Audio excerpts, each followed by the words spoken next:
Welcome students. Online लेक्चरमध्ये आपण DNF block element हा आपला टॉपिक स्टार्ट केलेला आहे. त्याच्यामध्ये आपण लास्ट लेक्चरला बऱ्यापैकी जे डी ब्लॉकचे एलिमेंट आहेत ट्रान्झिशन सिरीज त्याच्याशी रिलेटेड जो आपला पार्ट होता तो सगळा बऱ्यापैकी कवर केलेला आहे. त्याच टॉपिकमधला हा पोर्शन जो आहे आपला F ब्लॉक एलिमेंट्स, ज्याला आपण लॅन्थेनाइड्स आणि ॲक्टिनाइड सिरीज म्हणतो आहे, तो आज आपण स्टार्ट करतो आहे. लॅन्थेनाइड सिरीज आणि ॲक्टिनाइड सिरीज, ज्याला आपण F ब्लॉक एलिमेंट असं सुद्धा म्हणू शकतो किंवा it is also non as a inner transition elements. आता बघा, आपण ॲटमचं स्ट्रक्चर जर कन्सिडर केलं तर सेंट्रली प्लेस हा न्यूक्लियस असतो आणि न्यूक्लियसच्या साईडला अशा शेल्स येतात. आपण म्हटलं होतं बाहेरची जी सगळ्यात आउटर मोस्ट शेल असते, valence shell, which is denoted by small n, त्याला आपण अल्टिमेट शेल म्हणतो. अल्टिमेट शेलच्या आतमधली जी शेल असते which is denoted by N-1, त्याला पेन अल्टिमेट शेल म्हटलं जातं. आणि पेन अल्टिमेट शेलच्या आतली shell which is denoted by N-2, त्याला प्री पेन अल्टिमेट शेल म्हटलं जातं.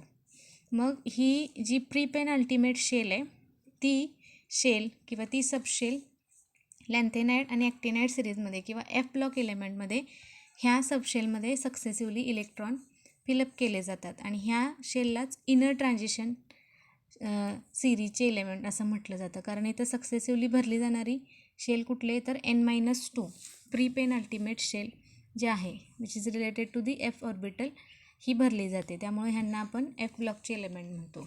तर लास्ट इलेक्ट्रॉन आपल्याला याच्यावरून आयडिया आली असेल की लॅन्थेनाइड आणि ॲक्टिनाइड सिरीजमध्ये जो व्हॅलन्स इलेक्ट्रॉन आहे त्या एलिमेंटचा तो F ऑर्बिटलमध्ये एंटर झालेला आपल्याला बघायला मिळेल. आता जनरली ही F ब्लॉकचे जे एलिमेंट आहेत किंवा इनर ट्रान्झिशन सिरीजचे जे एलिमेंट आहेत याच्यामध्ये टोटल 28 एलिमेंट येतात. 28 एलिमेंट येतात याचा अर्थ त्याच्यामध्ये 2 सिरीज येतात. एक असते पहिली सिरीज जी आहे 4F सिरीज आणि दुसरी सिरीज आहे 5F सिरीज.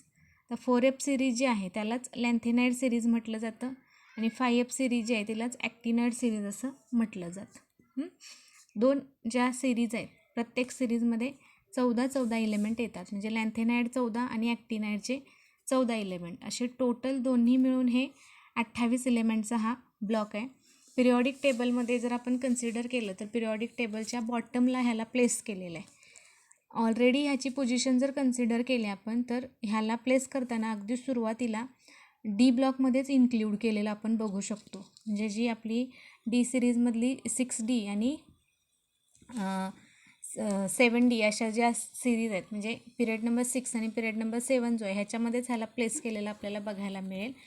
पण हे 14 एलिमेंट आणि डी ब्लॉकशी रिलेटेड असणारे 10 म्हणजे टोटल एलिमेंटचा नंबर वाढल्यानंतर पुढं जाऊन पी ब्लॉकमध्ये त्याचं इंटरप्शन होतं आणि मग पिरियॉडिक टेबलची जी प्लेसमेंट आहे एलिमेंटची त्याची जी ओव्हरऑल ब्लॉक जे आहेत S-P-D-Fशी रिलेटेड, तर डी ब्लॉकचे एलिमेंट हे पी ब्लॉकमध्ये एंटर होतात. आणि आपल्याला माहिती आहे डीमध्ये टोटल 4 सिरीज आहेत त्याच्यामध्ये 10 एलिमेंटच आहेत. बिकॉज ऑफ वॉट की capacity of D subshell is 1 to 10 electron. त्यामुळं मग प्लेस करत असताना लॅन्थेनाइड आणि ॲक्टिनाइडला काय केलं आहे, मग तो जो हे आहे पिरियॉडिक टेबलचा जो ओव्हरऑल कंटेंट आहे तो चेंज होऊ नये किंवा डिस्टर्ब होऊ नये, त्यामुळं F ब्लॉकच्या एलिमेंटला प्लेस करताना मग बॉटमला प्लेस केलेलं आहे. तर बघा, पहिली सिरीज जी आहे लॅन्थेनाइड सिरीज त्याच्यामध्ये टोटल 14 एलिमेंट जे येतात ते सेरियमपासून ल्युटेटियमपर्यंत म्हणजे ॲटॉमिक नंबर 58पासून ॲटॉमिक नंबर 71पर्यंत असे टोटल हे 14 एलिमेंट लॅन्थेनाइड सिरीजचे येतात.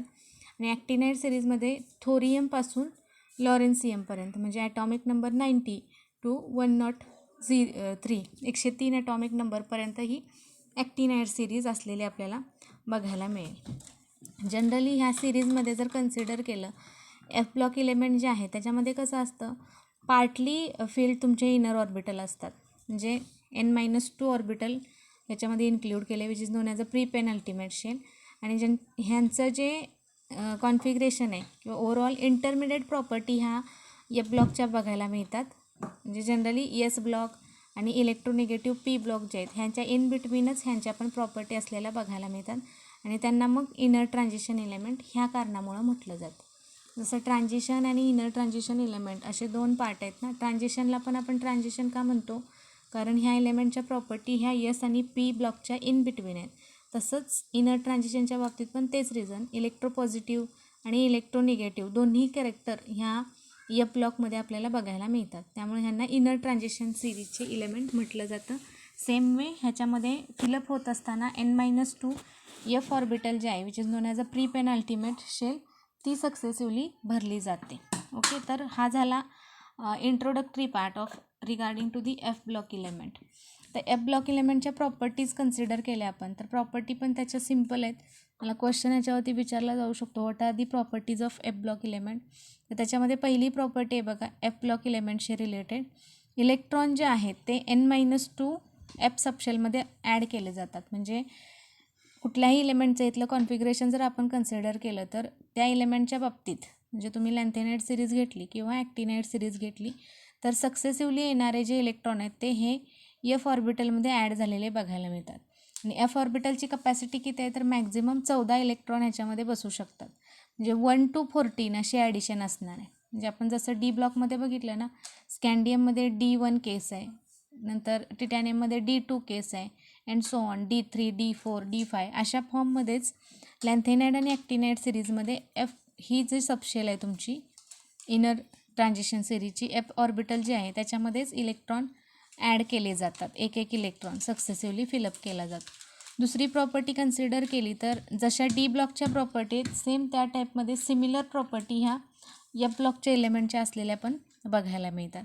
नेक्स्ट प्रॉपर्टी दिली बघा, ह्यांना प्लेस करत असताना n-1d आणि ns म्हणजे जो तुमचा डी ब्लॉक आणि एस ब्लॉकचे जे इलेमेंट आहेत ह्यांच्या बिटवीन त्यांना प्लेस केलेलं बघायला मिळतं. म्हणजे मी मगाशी सांगितलं तसं सुरुवातीची जी पोझिशन आहे यांना प्लेस करत असताना काय केलं आहे, ओव्हरऑल डी ब्लॉकमध्ये ह्याची प्लेसमेंट म्हणजे 6 आणि 7 नंबरचा जो पिरियड आहे त्यामध्ये ह्याला प्लेस केलेलं आपल्याला बघायला मिळेल.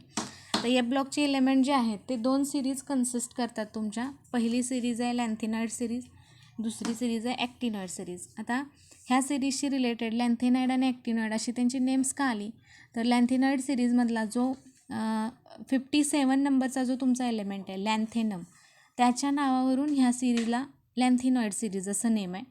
आणि ॲक्टिनॉइड सिरीजमधला जो 89 नंबर ॲटॉमिक नंबर असणारा इलेमेंट जो आहे ॲक्टिनियम त्याच्या नावावरून ह्या सिरीजला ॲक्टिनॉइड सिरीज असं नेम आहे. हे 2 नेम्स त्याचे ह्याच्यावरून पडलेत, ते सुरुवातीचे जे इलेमेंट आहेत त्याच्यावरून. सेम पुढची प्रॉपर्टी जर कन्सिडर केली तर ह्या इलेमेंटच्या बाबतीत +3 कॉमन ऑक्सिडेशन स्टेट असलेली आपल्याला बघायला मिळते बऱ्यापैकी एफ ब्लॉक इलेमेंटच्या 2 सिरीजमधल्या इलेमेंटच्या बाबतीत. तसंच लॅन्थेनाइड सिरीजचे जे इलेमेंट आहेत त्यांना रेअर अर्थ इलेमेंट्स असं पण म्हटलं जातं. कारण रेअर अर्थ इलेमेंट्स असं म्हणायचं कारण काय आहे, कारण इथले जे इलेमेंट आहेत त्यांचा अबंडन्स जर कन्सिडर केला म्हणजे फाइंड आउट होण्याचं जे त्यांचं प्रमाण आहे ते कसं आहे, रेअर आहे. मॅक्झिमम फॉर्ममध्ये हे इलेमेंट आपल्याला बघायला मिळत नाहीत अर्थ क्रस्टमध्ये, रेअरली फाइंड आउट होतात. त्यामुळे ह्यांना रेअर अर्थ इलेमेंट्स असं पण म्हटलं जातं.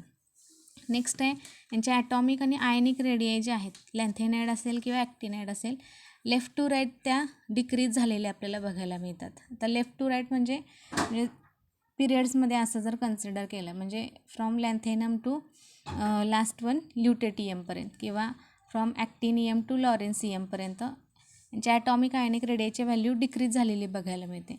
जर रिझन काय आहे बघा, जर तुमचा ॲटॉमिक नंबर जरी वाढला असला तर ॲड होणारा इलेक्ट्रॉन हा एफ सबशेलमध्येच ॲड होतो आणि एफ सबशेलचा जो शेप आहे डिफ्यूज फॉर्ममध्ये गेलेला बघायला मिळेल. आणि ॲटॉमिक नंबर वाढल्यामुळं ऑब्व्हियसली काय होणार आहे, न्यूक्लिअर चार्ज वाढणार. न्यूक्लिअर चार्ज वाढल्यामुळं जो स्क्रीनिंग इफेक्ट आहे तो तिथं क्रिएट केला जातो आणि तो क्रिएट झाल्यामुळं मग ॲटॉमिक आणि आयनिक रेडियसची जी व्हॅल्यू आहे ती कमी कमी झालेली आपल्याला बघायला मिळेल अक्रॉस दी पिरियड. ही एक ॲडिशनल प्रॉपर्टी सांगता येईल. सेम वे हे जे इलेमेंट आहेत एफ ब्लॉक इलेमेंटचे हे कसे असतात, हायली रिॲक्टिव्ह इन नेचर असतात. ओके, तर अशा ह्या टोटल 7 ते 8 प्रॉपर्टीज आहेत एफ ब्लॉक इलेमेंटच्या. मॅक्झिमम 4 प्रॉपर्टीज बऱ्यापैकी ज्या तुम्हाला इझी वाटत आहेत त्या तुम्ही लक्षात ठेवू शकता. ह्या झाल्या पूर्ण एफ ब्लॉकच्या इलेमेंटच्या प्रॉपर्टी.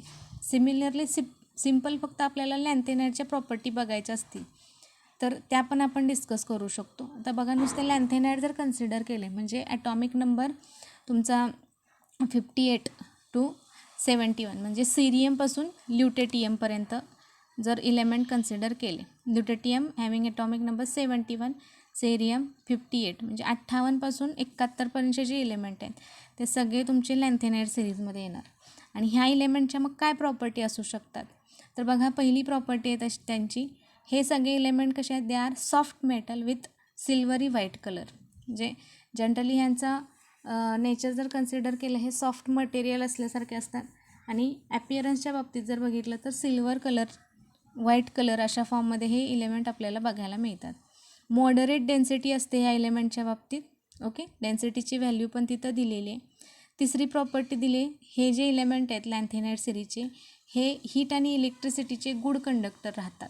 म्हणजे मेटलशी रिलेटेड सिमिलर प्रॉपर्टी असलेले आपल्याला बघायला मिळतील. बऱ्यापैकी हे नॉन रेडिओ ॲक्टिव्ह नेचरमध्ये असलेले बघायला मिळतात एक्सेप्ट प्रोमिथियम. ओके, ह्या सिरीजमधला प्रोमिथियम हा इलेमेंट सोडला तर बाकीचे सगळे जे इलेमेंट आहेत ते नॉन रेडिओ ॲक्टिव्ह आहेत. रेडिओ ॲक्टिव्हिटी हा फिनॉमिनॉन बऱ्यापैकी तुम्हाला माहीत असेल. ह्याच्यामध्ये काय होतं बघा, एखादी एंटिटी किंवा समजा एखादा इलेमेंट जर त्याच्यामधून रेजचा डिके होत असेल तर त्याला रेडिओ ॲक्टिव्ह नेचर म्हटलं जातं. हे रेज कुठले असतात तर अल्फा, बीटा, गामा अशा टाईपचे हे रेज असतात. आणि हे रेज जर त्या इलेमेंटमधून डिके झाले तर त्याला रेडिओ ॲक्टिव्ह नेचर म्हटलं जातं. फॉर एक्झाम्पल रेडियम हा इलेमेंट सगळ्यांना माहिती आहे. तो रेडियम जो आहे तो कसा आहे, रेडिओ ॲक्टिव्ह. म्हणजे त्याच्यावरती जर आपण बघितलं लाईट फोकस केली तर आपल्याला रिफ्लेक्ट झालेली बघायला मिळते. म्हणजे रेडिओ ॲक्टिव्ह नेचर हे असं राहतं ज्यातनं अल्फा, बीटा, गॅमा असे रेज बाहेर पडत असतात.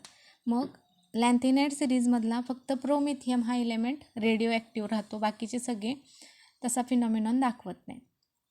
पुढची प्रॉपर्टी काय दिली बघा, ॲटॉमिक आणि आयनिक रेडिएस जी आहे लॅन्थेनाइड सिरीजची ती काय होते, लॅन्थेनमपासनं ल्युटेटियमपर्यंत डिक्रीज झालेली बघायला मिळते बिकॉज ऑफ दी लॅन्थेनाइड कॉन्ट्रॅक्शन. म्हणजे मी मगाशी सांगितलं ते लॅन्थेनाइड कॉन्ट्रॅक्शन ही एक कन्सेप्ट आहे. याच्यामध्ये काय होतं, जसजसं ॲटॉमिक अँड आयनिक रेडियस वाढणार तसतसं लॅन्थेनाइडशी रिलेटेड जसा ॲटॉमिक नंबर वाढेल तसतसं आयनिक रेडियसची व्हॅल्यू डिक्रीज झालेली बघायला मिळते. ह्याला म्हटलं जातं कॉन्ट्रॅक्शन होणे. मग त्याला रिस्पॉन्सिबल कोण आहे तर स्क्रीनिंग इफेक्ट रिस्पॉन्सिबल आहे इथं. ओके, स्क्रीनिंग इफेक्ट कसा येतो इथं तर आपण काय म्हटलं की ह्याच्यामध्ये तुमची 4f सिरीज येते. म्हणजे ऑर्बिटल आलं तुमचं एफ ऑर्बिटल, सक्सेसिव्हली भरत असताना इलेक्ट्रॉन कुठं भरणार, इथंच भरणार एफ सबशेलमध्ये, कारण याची कपॅसिटी किती आहे 14 इलेक्ट्रॉन इथं बसू शकतात. मग जसे इलेक्ट्रॉन ॲड होणार, म्हणजे आपण जर पिरियड्समध्ये बघितलं फ्रॉम लॅन्थेनम टू ल्युटेटियम, भरताना इलेक्ट्रॉन कुठे येणार, एफमध्येच येणार. आणि 14पर्यंत इलेक्ट्रॉन म्हणजे 1पासून 14पर्यंत इलेक्ट्रॉन एफमध्येच भरत जातात, दुसरी सबशेल ह्याच्यामध्ये ॲड केली जात नाही. मग जरी ॲटॉमिक नंबर वाढला तर तुमची शेल चेंज होत नाही तिथं, त्याच शेलमध्ये इलेक्ट्रॉन भरले जातात. आणि मग शेलचा जो शेप आहे तो डिफ्यूज व्हायला लागतो. आणि डिफ्यूज झाल्यानंतर ऑटोमॅटिकली जरी ॲटॉमिक नंबर वाढला तर इफेक्टिव्ह न्यूक्लिअर चार्ज पण वाढत जाणार. आणि तो चार्ज वाढल्यामुळं मग तिथं पुअर टाईपचा स्क्रीनिंग इफेक्ट ह्या एफ ऑर्बिटलमुळं क्रिएट केला जातो. आणि त्या शेल्डिंग इफेक्टमुळंच हे लॅन्थेनाइडचं काय झालेलं बघायला मिळतं, आपल्याला कॉन्ट्रॅक्शन झालेलं बघायला मिळतं. ह्याच्यावरती एक क्वेश्चन तुम्हाला विचारला जातो, एक्सप्लेन लॅन्थेनाइड कॉन्ट्रॅक्शन. क्लिअर. नेक्स्ट पण आहे कोऑर्डिनेशन नंबर जो आहे लॅन्थेनाइडचा हा जनरली 6पेक्षा जास्त असतो. ओके, म्हणजे कोऑर्डिनेशन नंबर म्हणजे काय असतं तर कोऑर्डिनेशन कंपाऊंड हा ही वेगळी ब्रांच आहे किंवा हा एक वेगळा टॉपिक आहे तुम्हाला. त्याच्यामध्ये काय असतं बघा, सेंट्रली प्लेस एक मेटल असतो आणि त्या मेटलला वेगवेगळ्या एंटिटीजनी काय केलेलं असतं, बाइंड केलेलं असतं. आणि हे सगळं एका स्क्वेअर ब्रॅकेटमध्ये पुट केलं जातं. वेर्नर थेअरीनुसार हे कोऑर्डिनेशन कंपाऊंड लिहिता येतात. मग अशा कोऑर्डिनेशन कंपाऊंडच्या बाबतीत जो कोऑर्डिनेशन नंबर असतो, व्हॉट इज कोऑर्डिनेशन नंबर, मध्ये प्लेस केलेल्या मेटलला किती एंटिटीनी सराउंड केले. आता समजा इथं 6 एंटिटी आहेत, म्हणजे टोटल ह्या एंटिटी 6. मग 6 जो नंबर आला आहे ना, 6 is the coordination number of this given complex किंवा गिवन कोऑर्डिनेशन कंपाऊंड. मग हा जो कोऑर्डिनेशन नंबर आहे हा लॅन्थेनाइड सिरीजसाठी किंवा लॅन्थेनाइडसाठी हा नेहमी कसा असतो, 6पेक्षा जास्त असतो. मग इट इज 8, 9 अप टू 12पर्यंत हा नंबर तुमचा व्हॅरी होऊ शकतो. पुढची प्रॉपर्टी काय दिली बघा, लॅन्थेनाइड असतात जनरली पॅरामॅग्नेटिक बिहेवियर दाखवतात. मग आता डायमॅग्नेटिक पॅरामॅग्नेटिक हे आपण बघितलं, हे कशावरती राहतं डिपेंड, टोटली अनपेड इलेक्ट्रॉनवरती ही कन्सेप्ट आहे. आता अनपेड इलेक्ट्रॉन जर कन्सिडर केलं, मग अशा आपण इंट्रोडक्शनमध्ये बघितलं की मॅक्झिमम +3 ऑक्सिडेशन स्टेट ह्या एलिमेंटच्या बाबतीत बघायला मिळते आपल्याला. म्हणजे बऱ्यापैकी इथं अनपेड इलेक्ट्रॉन दाखवणाऱ्या सगळ्या एंटिटीज आहेत आणि जेवढं अनपेड इलेक्ट्रॉनचं कॅरेक्टर जास्त असणार तेवढं मॅग्नेटिक बिहेवियर पण आपल्याला स्ट्रॉंग म्हणजे पॅरामॅग्नेटिक असलेलं बघायला मिळेल. म्हणजे मॅग्नेटिक फील्डमध्ये हे काय करणार, स्ट्रॉंगली मॅग्नेटकडं अट्रॅक्ट झालेले आपल्याला बघायला मिळतील. तर अशा टाईपचं मॅग्नेटिक बिहेवियर लॅन्थेनाइड्समध्ये बघायला मिळेल.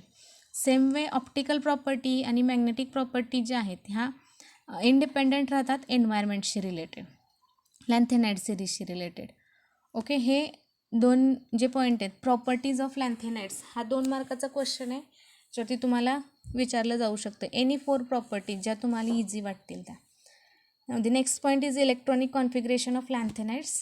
आता इलेक्ट्रॉनिक कॉन्फिगरेशन जे आहे लॅन्थेनाइडचं त्याच्यामध्ये सुद्धा जर आपण कन्सिडर केलं तर आपण काय म्हटलं की ह्याच्यामध्ये कॉन्फिगरेशनमध्ये लॅन्थेनाइड हा प्लेस करताना 6 जो पिरियड नंबर 6 आणि 6व्या पिरियडमध्ये तुमचे लॅन्थेनाइड आहेत, जे 6D सिरीज आहे त्याच्याशी रिलेटेड येणार.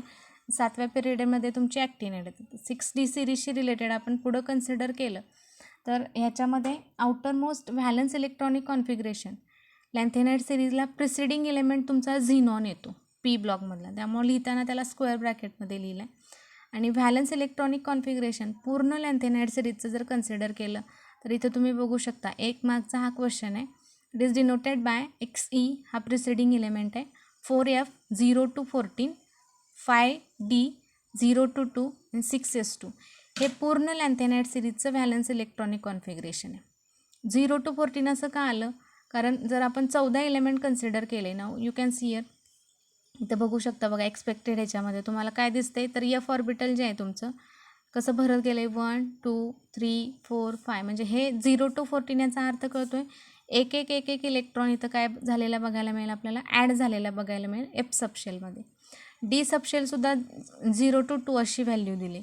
डीमध्ये पण कन्सिडर करताना तर डीची कपॅसिटी जरी 10 इलेक्ट्रॉनची असली तर ही इनर ट्रान्झिशन सिरीज आहे तुमची, त्यामुळे इलेक्ट्रॉन भरताना हे F ऑर्बिटलमध्येच भरणार. डीमध्ये मॅक्झिमम 2पर्यंत मिनिमम 0 इलेक्ट्रॉन ह्याच्यामध्ये असू शकतात. म्हणजे काही केसेसमध्ये 1 इलेक्ट्रॉन डीमध्ये येईल किंवा बऱ्यापैकी डी ही सबशेल ही तुमची 0 इलेक्ट्रॉन असलेलीच आपल्याला बघायला मिळेल. आणि सगळ्यात शेवटची व्हॅलन्स अल्टिमेट शेल जी आहे ती 6S राहते तुमची, ज्याच्यामध्ये 2 इलेक्ट्रॉन येतात. तर हे ओव्हरऑल पूर्ण लॅन्थेनाइड सिरीजचं आउटरमोस्ट इलेक्ट्रॉनिक कॉन्फिगरेशन आहे. आता त्या कॉन्फिगरेशनला कन्सिडर करूनच इथं तुम्हाला त्याचे element, symbol, atomic number, expected आणि ऑब्झर्ड असं कॉन्फिगरेशन दिलेलं आहे. जसं आपण स्कॅन्डियम टू झिंक बघितलं 3D सिरीजचं, सेम त्या टाईपमध्येच लॅन्थेनाइड सिरीजचं पण दिलेलं आहे. पहिला एलिमेंट आहे तुमचा लॅन्थेनम. तर लॅन्थेनमला ॲक्च्युली लॅन्थेनाइड सिरीजमध्ये इन्क्ल्यूड केलेलं नाही आहे.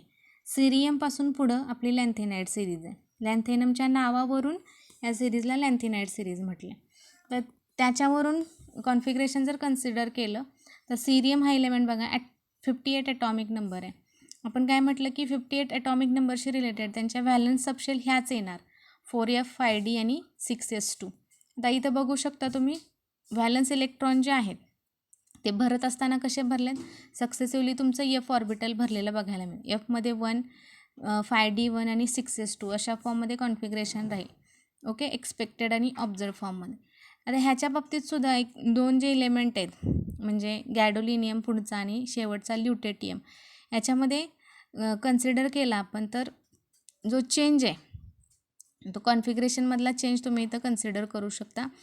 F ऑर्बिटल इथं एक्झॅक्टली काय होतं आहे बघा, हाफ फिल्ड झालेलं बघायला मिळतं. हा एक फॅक्ट लक्षात ठेवा. जसं आपण 3D सबशेलमध्ये बघितलं होतं हाफ फिल्ड फुल फिल्ड, तीच फॅक्ट इथं पण लागू होते फुल फिल आणि हाफ फिलशी रिलेटेड.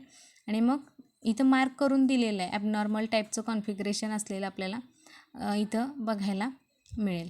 क्लिअर, हा एक फॅक्ट इथं लक्षात ठेवा. ल्युटेटियमच्या बाबतीत ते F ऑर्बिटल कसं झालेलं बघायला मिळतं आपल्याला, फुलफिल असलेलं बघायला मिळेल. ओके, तसा कॉन्फिगरेशनशी रिलेटेड तुम्हाला ह्याच्यावरती क्वेश्चन फक्त outermost electronic configuration of lanthanide series असाच विचारू शकतात. बाकी हा टेबल वगैरे जास्त क्वेश्चन याच्यावरती येत नाहीत. आदलामधला एखादा एलिमेंट कन्सिडर केला तर त्याच्याशी रिलेटेड आउटरमोस्ट इलेक्ट्रॉनिक कॉन्फिगरेशनला येणाऱ्या ह्या सबशेल्स तेवढ्या व्यवस्थित लक्षात ठेवा, त्याची कपॅसिटी आणि असणारा प्रिसिडिंग एलिमेंट. ओके, इथपर्यंतचा पार्ट सगळ्यांना कळाला आहे. इलेक्ट्रॉनिक कॉन्फिगरेशनपर्यंत आजचा पार्ट आपण बघितलेला आहे. नेक्स्ट लेक्चरला मग आपण पुढचा पार्ट जो आहे ऑक्सिडेशन स्टेट्स ऑफ लॅन्थेनाइड्स तो डिस्कस करायचा आहे. ओके.